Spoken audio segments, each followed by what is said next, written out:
Et notre thème de cette année est intitulé Investir. C'est une exhortation. Donc, notre comité a voulu interpeller à ces jeunes d'investir. Amen. Et j'ai aimé ça parce que l'investissement, ça fait partie et ça prend une grande partie dans la vie humaine. Et un homme s'épanouit parce qu'il a investi. Un homme trouve de la place dans la société parce qu'il a investi. Et mon sous-thème de ce soir est intitulé Prédestiné à l'investissement. C'est ça le thème que le Saint-Esprit a mis en moi. Et je voulais qu'on puisse le partager ce soir.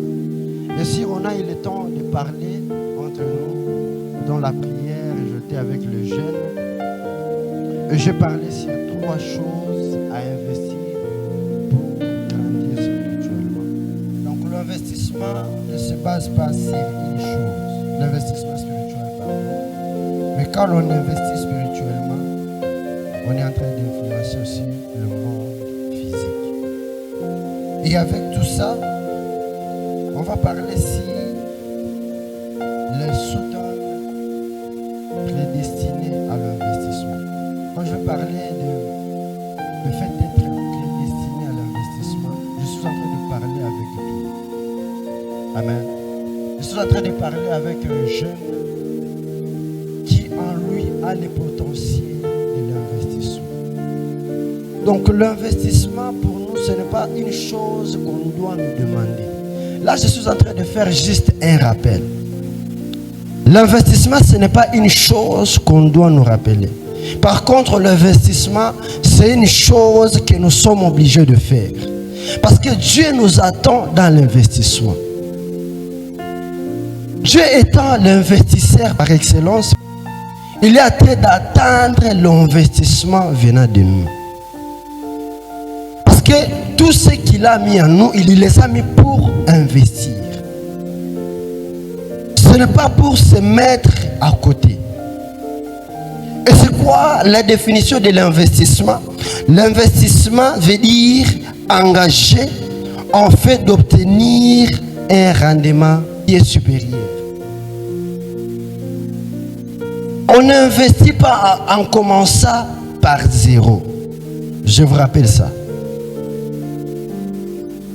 Parce que quand on engage quelque chose, ça veut dire on avait cette chose-là.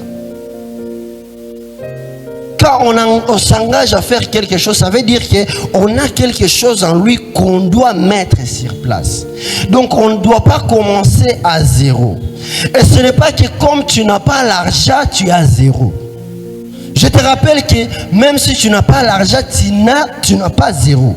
Tu as quelque chose qui est en toi. Vous savez quoi? Les idées, ce sont les investissements, le premier investissement que Dieu met en quelqu'un.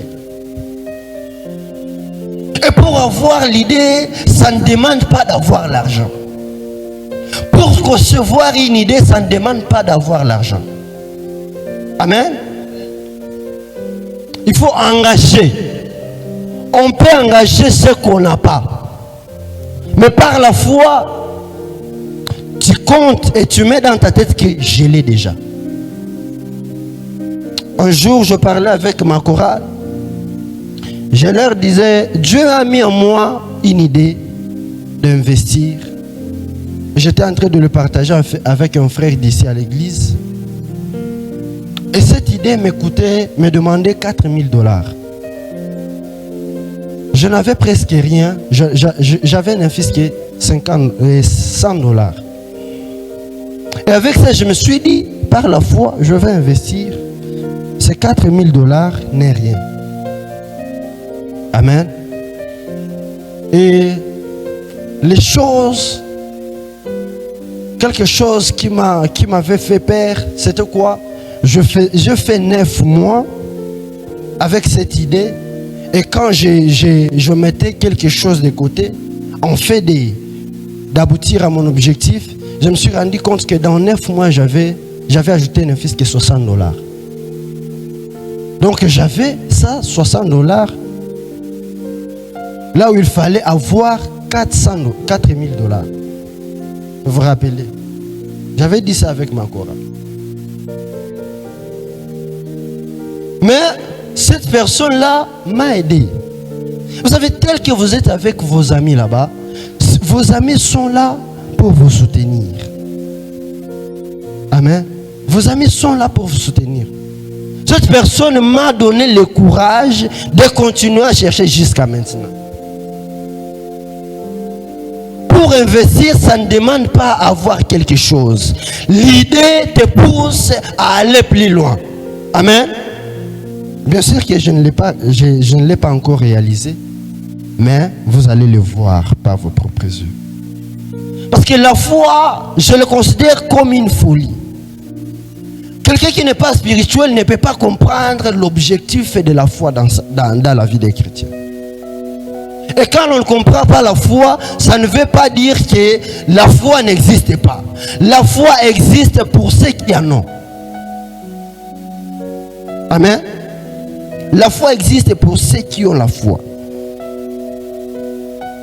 Et l'investissement ne se base pas sur le fait de voir une personne ou ton ami investir dans quelque chose. Non. Je te rappelle que tu ne dois pas investir dans une même chose que ton ami. Parce que lui a réussi, toi tu comptes réussir. Non, le Saint-Esprit doit te donner une révélation de ce que tu vas faire. Amen. Le Saint-Esprit doit te donner une révélation de ce que tu dois faire. Si on lisait la Bible, avec les deux femmes que nous savons, Sarah et Anne, toutes les deux, ils avaient besoin des enfants. Mais comment ils ont eu des enfants? Pour Anne, il a fallu entrer dans un moment de prière intense. Par contre, pour Sarah, il a fallu accueillir le visiteur. Et ce n'est que ça l'investissement qu'ils ont fait. Maintenant, c'est quoi? Ce qui m'a étonné, c'est de voir que toutes les deux, ils ont eu un garçon. Ils ont eu des fils. L'investissement n'était pas le même, mais les résultats étaient le même. Donc tu n'es pas obligé de suivre ce que les autres ont fait pour avoir la garantie de réussir dans ta vie. Alléluia. Tu n'es pas obligé, je te rappelle. Et le but de l'investissement, je vais te dire, le but de l'investissement, c'est quoi? L'investissement a pour but d'augmenter la productivité dans la vie de l'investisseur. Amen. Augmenter la productivité dans la vie d'un investisseur. Ou encore gagner le temps. Alléluia. Donc, quand l'idée de l'investissement te vient dans la tête, c'est pour que tu puisses t'épanouir, augmenter quelque chose dans ta vie. Je l'avais toujours dit, quand je parlais de l'investissement spirituel dans la prière, j'avais dit on doit investir son temps, on doit investir son argent, on doit investir son énergie. Alléluia. On doit investir ces trois choses pour grandir spirituellement. Et ces trois choses sont en train de nous suivre partout. Même au-delà de grandir spirituellement, ces trois choses sont en train de nous suivre sur la croissance financière. Alléluia. Et tout ce qu'il faut comprendre est que quand tu investis, dans l'investissement, il faut comprendre qu'il n'y a pas de chèque. Amen. Dans l'investissement, je vous dis, il n'y a pas de chèque. Parce que dans l'investissement, tout ce que j'ai compris est que quand tu tombes quelque part, c'est l'expérience que tu viens d'encaisser. Et si ça arrive à une personne de venir te demander des idées, tu vas lui donner les conseils par rapport à ce que toi tu as vécu. Donc tu ne dois pas avoir peur d'investir. Parce que investir, ça fait partie de ta nature. Tu es fait pour investir.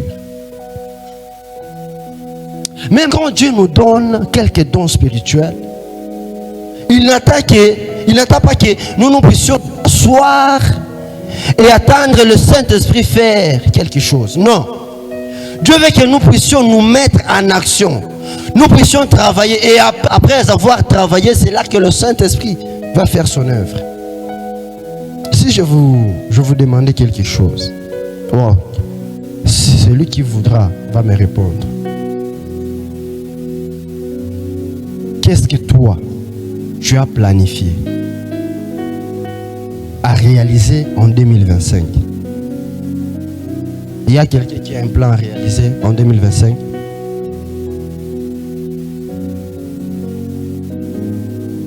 Oui, vous pouvez donner au frère Jean-Claude le micro.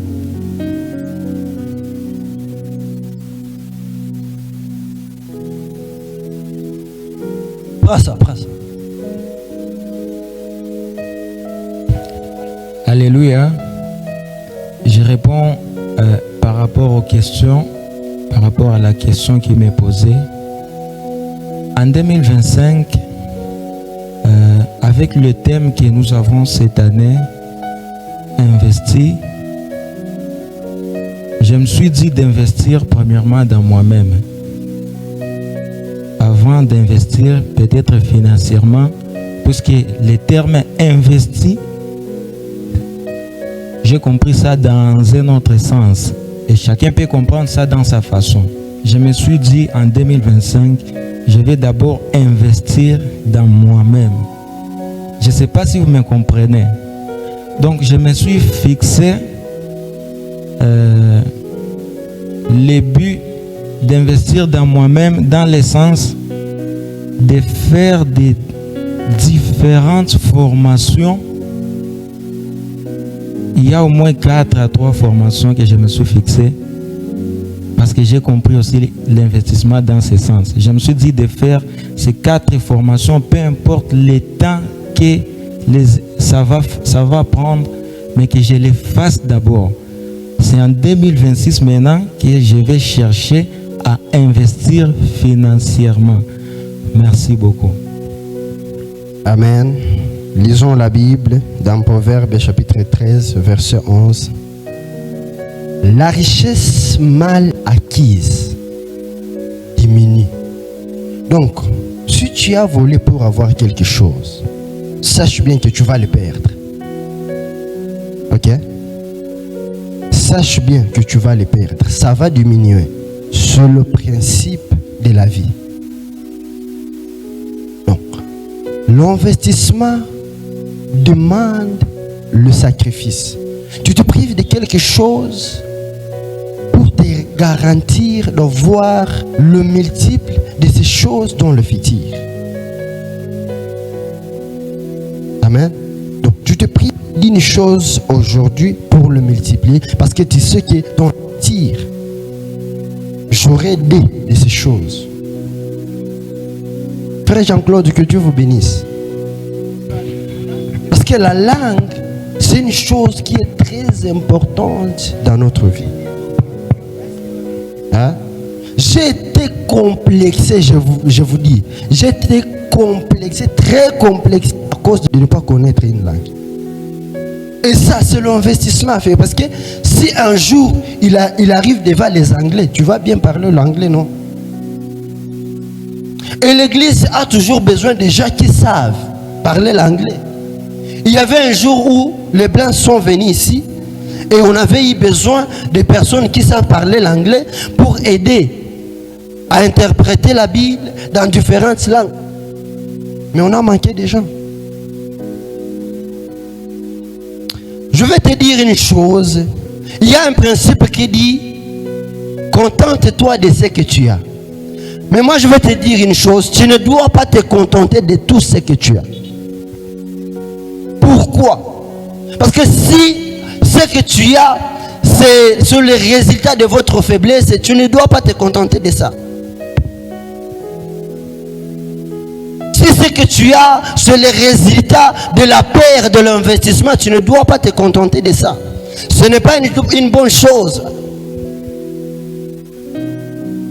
Ce n'est pas une bonne chose pour te contenter de ça. Par contre, c'est la perte, tu dois éviter ça. C'est la faiblesse, tu dois éviter ça. Tu ne dois pas te contenter de ça.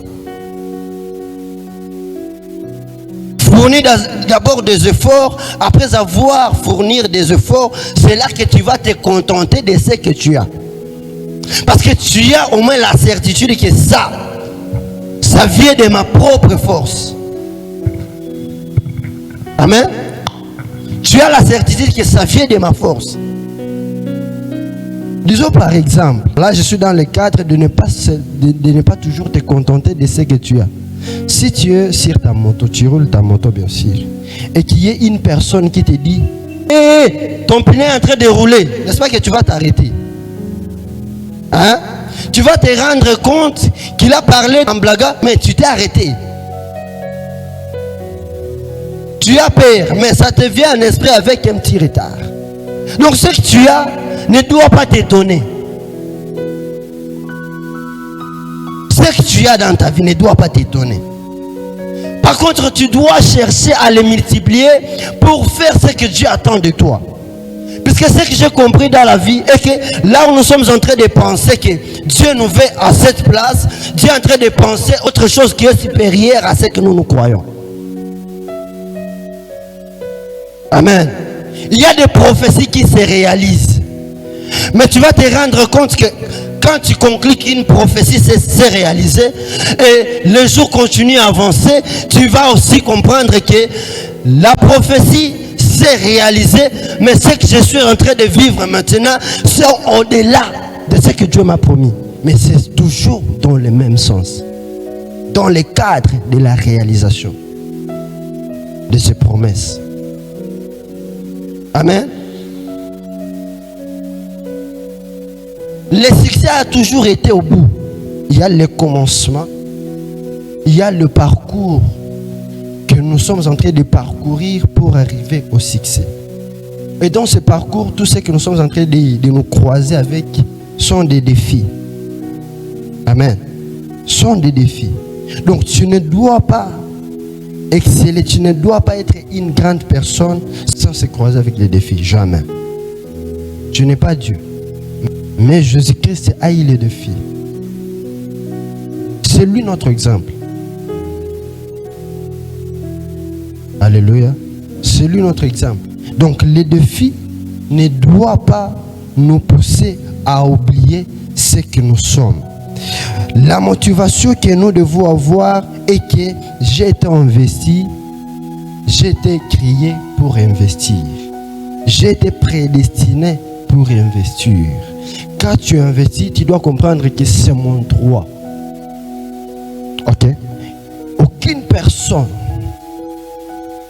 personne doit te rappeler qu'il faut investir. Il n'y a pas une chose qui m'étonne quand je suis en train de voir un parent en train de payer le frais scolaire de son fils, mais il ne connaît pas au moins la capacité de son fils. Il ne connaît pas si, à la fin des comptes, mon fils va réussir ou pas. Mais il est en train seulement d'investir. Il paie seulement les frais scolaires. Mais il s'attend quoi? Il s'attend. Mais ça peut réussir ou pas. Mais le plus important est que je suis créé pour investir et je ne dois pas croiser le bras. Or, il y a quelque chose à faire pour pousser son investissement à bout. Pousser son investissement à la fin. Il y a 3 choses que nous devons faire. Et comme je l'avais dit, l'investissement, quand tu investis pour grandir spirituellement, cet investissement ne s'arrête pas quelque part. Cet investissement influence même l'épanouissement financier. Et alors, dans l'investissement, les choses à faire pour pousser son investissement à bout à la réussite, c'est impliquer son énergie dans son projet. Bien-aimé, tu dois impliquer ton énergie dans le projet que tu es en train de concevoir. Et là, nous allons lire la Bible dans Colossiens, chapitre 1, verset 19. La Bible nous dit ceci: c'est à quoi je travaille en combattant avec sa force qui agit puissamment en moi. Moi, je travaille et je suis en train de combattre. Amen. Ça, c'est Paul qui est en train de parler. Je travaille et je suis en train de combattre. Mais à la fin des comptes, je me retrouve que ce n'est pas aussi ma force qui est en train de travailler, mais ça devient aussi la force de la divinité qui est en train d'intervenir à ma place. Amen.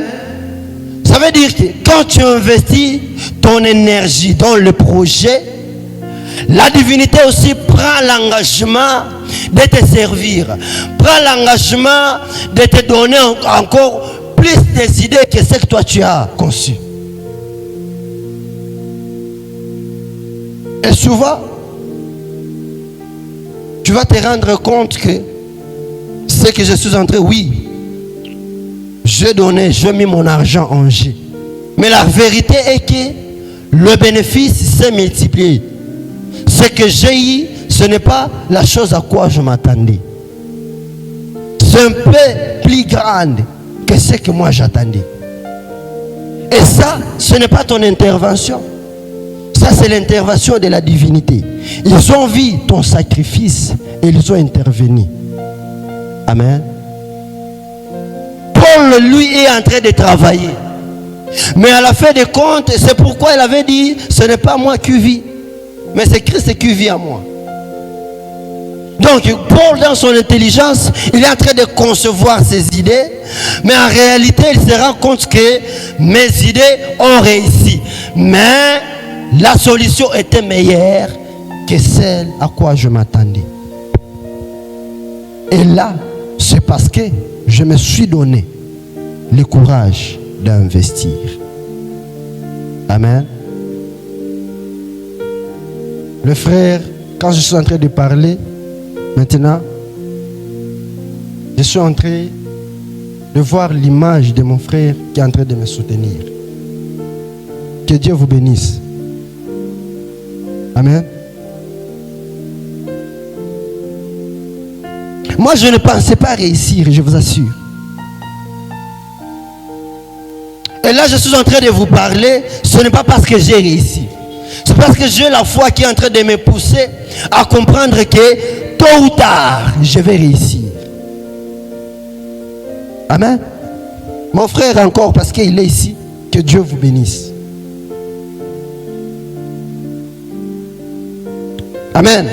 La deuxième des choses que nous devons faire pour pousser notre investissement à bout, c'est éviter de voir les échecs en premier lieu. Amen. Là, nous avons Philippiens, chapitre 3, 13e verset. La presse, s'il vous plaît. Évitez de voir l'échec en premier lieu. Parce que voir l'échec en premier lieu, ce n'est pas l'œuvre de Dieu. Je peux lire? Vous pouvez lire. Nous lisons Philippiens chapitre 3 verset 13. Oui. Frère, je ne pense pas l'avoir saisi. Oui. Mais je fais une chose, oubliant ce qui est en arrière et me portant vers ce qui est en avant. Amen. Oui, il reconnaît qu'il n'a pas encore réussi. Alléluia. Il ne pense pas encore l'avoir saisi. Il ne pense pas encore que son projet est déjà vers la fin, est déjà au bout, est déjà à la réussite. Mais, tout ce qu'il connaît, c'est quoi? Mais je fais une chose, oubliant ce qui est en arrière et me portant vers ce qui est en avant. Je ne vois pas l'échec. Je Je ne vois pas ce qui est derrière moi. Je ne vois pas les influences négatives. Je suis en train de voir la réussite, ce qui est devant moi. Amen. Bien-aimé, ce soir, je t'en supplie. Je t'exhorte d'éviter de voir l'échec en premier lieu. Amen. Évitez de voir les échecs en premier lieu. Tu dois toujours voir la réussite en toutes choses. Même si ça va et même si ça ne va pas, tu dois toujours voir la réussite en toutes choses. Amen. Et j'avais exhorté quelque part, je disais, tu ne dois pas te baser sur ton passé pour continuer à enfoncer ta vie dans les déserts. Mais par contre, ton passé doit te motiver à aller vers la réussite. Oui, bien sûr, dans le passé, on a échoué. Bien sûr, dans le passé, on n'a pas essayé les choses à quoi on s'attendait. Mais la foi que nous avons est que ce passé-là nous a aidés à nous motiver pour aller vers la réussite. Amen. Comme toi, tu dois comprendre que même si mon problème ce n'est pas ce qu'il lui est en train de faire. D'abord, je ne le vois pas, mais je suis en train de voir le diable qui est en train d'agir en lui. Et quand je vois le diable en train d'agir en lui, ça ne va pas me motiver à lui répondre. Ça ne va pas me motiver à lui donner une image d'un pécheur. Par contre, ça me motive à prier pour lui et à avancer. Parce que je suis appelé à avancer, je ne suis pas appelé à rester constant. Amen. Et la troisième chose, je suis vers la fin, la troisième chose, c'est éliminer les temps libres. Amen. Pour pousser ton investissement à bout, tu dois éliminer les temps libres. Un investisseur n'a jamais eu de temps libre. Amen. Un investisseur a le temps de se reposer. Mais un investisseur n'a pas le temps libre. Amen. Quand il s'agit de te reposer, dans ton temps libre, le temps libre, tu dois l'utiliser pour continuer à ajouter les idées. Amen. Et ton projet ne doit pas se limiter quelque part. Quand tu as réussi quelque part, tu dois comprendre qu'au-delà de réussir, je dois aussi améliorer la réussite. Amen. J'améliore ma réussite. Prenons l'exemple de Mahjab. Mahjab, n'est-ce pas qu'ils ont investi dans les talents des enfants? Après avoir réussi, qu'est-ce qu'ils ont fait? Ils ont investi encore dans quoi? Dans les transports. Au-delà de réussir dans l'investissement de ces talents, des talents des enfants ou des talents des artistes, ils ont compris qu'on ne doit pas s'arrêter ici. On ne va pas se reposer parce qu'on a réussi. Par contre, les temps que le diable est en train de me donner, les idées que je dois me reposer, c'est le temps que moi aussi je vais utiliser pour augmenter quelques idées à mes projets. Exode, chapitre 20, le 9e verset et le 10e. La Bible nous dit quoi? Tu travailleras 6 jours. Amen. Là, il n'y a pas la nuit. Ça veut dire qu'on vient de t'autoriser de te reposer pendant la nuit. Mais dans la journée, c'est 6 jours. Donc tu n'as pas le temps tu n'as pas le temps libre. C'est ce que la Bible est en train de nous dire. Et le 7e jour, tu dois respecter les sabbats. C'est tout.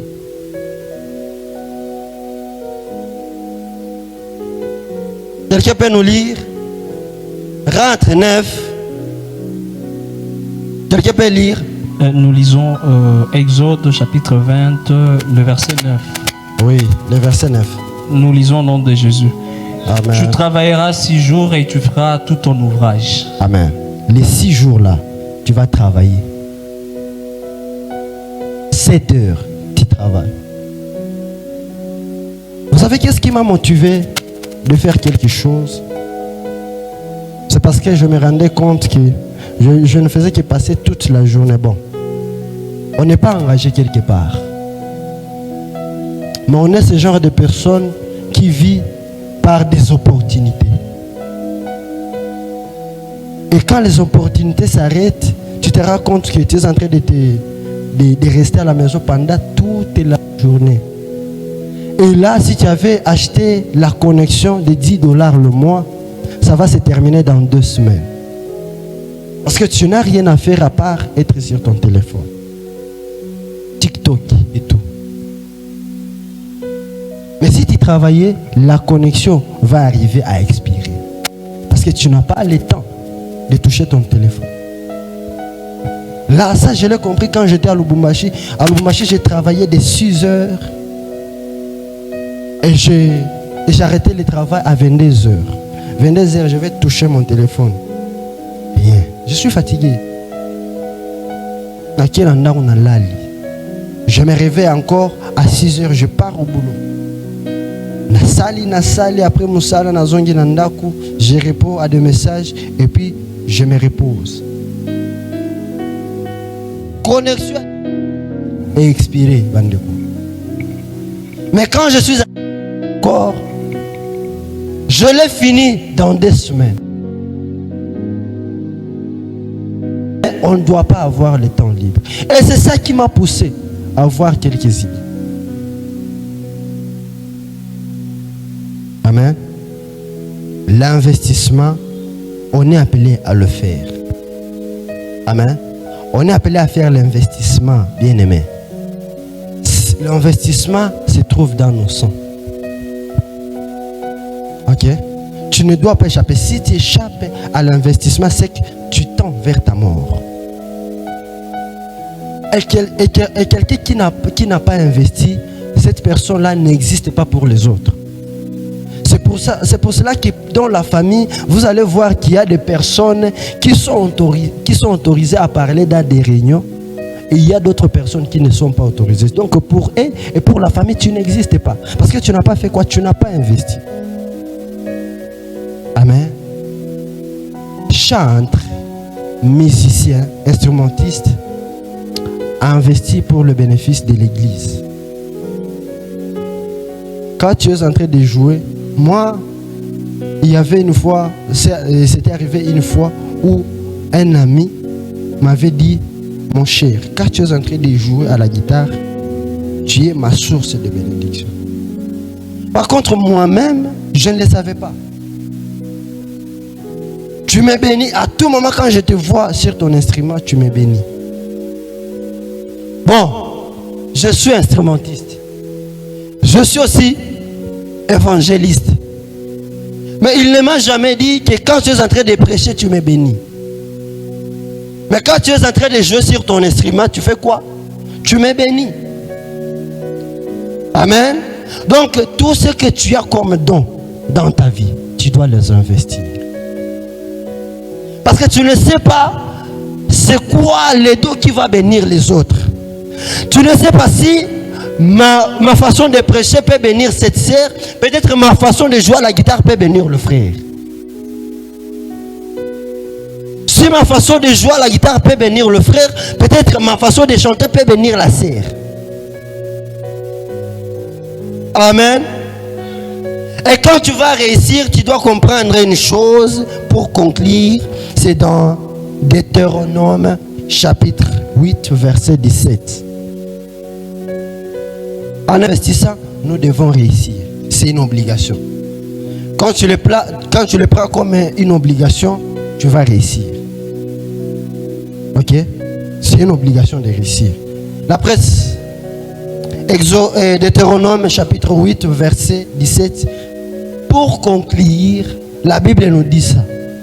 Garde-toi de dire à ton cœur, ma force et la puissance de ma main m'ont acquis ces richesses. Amen.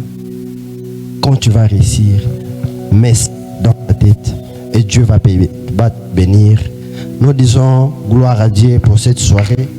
Que Dieu vous bénisse et qu'il bénisse sa parole. Au nom puissant de Jésus-Christ. Amen. Je ne sais pas si le président est là. Il peut venir prier.